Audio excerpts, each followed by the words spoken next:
danas je danas sam rekao sam razmišljao drugi stvari i između toga. Ja bi volio da neki ljudi malo dođu novi članovi na horu, novih trošak. Ajde da napravimo dva nova grupa, jedna grupa ovi škari, Raša, ja i dvoje grupe da budemo, a drugi još članovi da dođu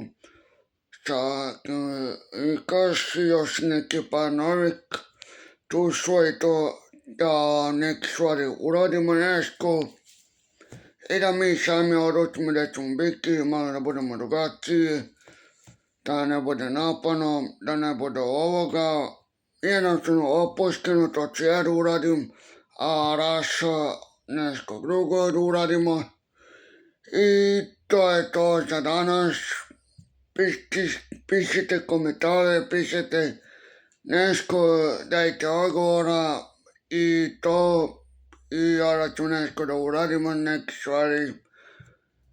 I lajkujte mi komentare, lajkujte šta bilo želite, ja ću vas uslenovati neke druge stvari, ja, Raša, moji prijatelji. I to je to, lajkujte to i recite šta je bilo.